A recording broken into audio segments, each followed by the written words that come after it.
गांव के लोगों को हॉस्टेजेस बना लिया जाता है। उनके ऊपर करीब 90 लाख रुपए तक का फाइन इंपोज कर दिया जाता है।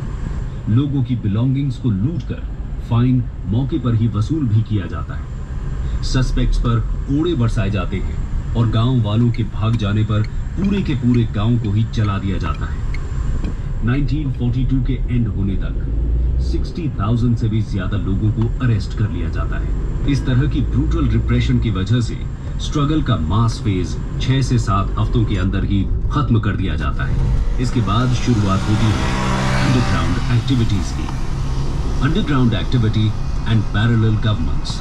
दोस्तों, गवर्नमेंट के रिप्रेशन की वजह से बहुत से नेशनलिस्ट अंडरग्राउंड हो जाते हैं और वहीं से अपनी एक्टिविटीज जारी रखते हैं। इसके prominent members Achyut Patwardhan, Aruna Asaf Ali, Ram Manohar Lohia, Sucheta Kripalani, Biju Patnaik, RP Goenka और जेपी नारायण जैसे लीडर्स थे। बॉम्बे में Usha Mehta underground radio operate करती है। ये लोग लोगों के मोराल को बनाए रखने का काम करते हैं। पूरे देश के एक्टिविस्ट्स को गाइडलाइंस के साथ आर्म्स और एम्यूनिशन भी प्रोवाइड करते हैं। इसी के साथ क्विट इंडिया मूवमेंट का एक सिग्निफिकेंट फीचर पैरेलल गवर्नमेंट्स की एस्टैब्लिशमेंट था।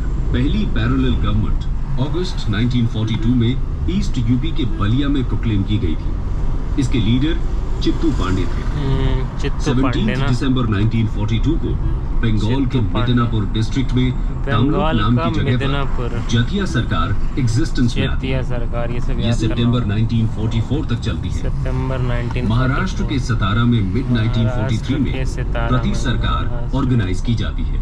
ये सबसे लंबे समय तक चलने वाली पैरेलल गवर्नमेंट थी। 1945 तक ये काम करती है। इसको लीड कर रहे थे वाई.बी. चौहान और नाना पाटिल जैसे लीडर्स। वाई.बी. चौहान और नाना इस आंदोलन में मास पार्टिसिपेशन के एक्सटेंट को समझते हैं। Extent of mass participation. दोस्तों, क्विट इंडिया मूवमेंट में बहुत बड़े स्तर पर मास पार्टिसिपेशन देखने को मिलता है। जैसा कि हम डिस्कस कर चुके हैं, पूरे देश के लोग इस आंदोलन में अपने अपने तरीके से योगदान देते हैं। आंदोलन में यूथ, स्पेशली स्टूडेंट्स, सबसे आगे नजर आते हैं। इसके साथ ही विमेन भी कंधे से कंधा मिलाकर आंदोलन में अपनी भागीदारी निभाती है। वर्कर्स और पेजेंट्स के सहयोग के बिना तो आंदोलन की कल्पना भी नहीं की जा सकती। अगर पॉलिटिकल पार्टीज की बात की जाए तो मुस्लिम लीग इस आंदोलन का विरोध करती है। हिंदू महासभा भी क्विट इंडिया का बॉयकॉट करने का डिसीजन लेती है। लेकिन इसके बाद भी मुस्लिम्स का पार्टिसिपेशन हमें इस आंदोलन में नजर आता है। साथ ही आंदोलन के दौरान किसी भी तरह के कम्युनल क्लैशेस भी नहीं हुए थे। कम्युनिस्ट पार्टी भी आंदोलन को ज्वाइन नहीं करती, क्योंकि सोवियत रशिया पर जर्मनी का अटैक हो चुका था। इसलिए कम्युनिस्ट्स वॉर में ब्रिटिश का सपोर्ट करने लगते हैं। इंपीरियल वॉर उनके लिए पीपल्स वॉर बन जाता है।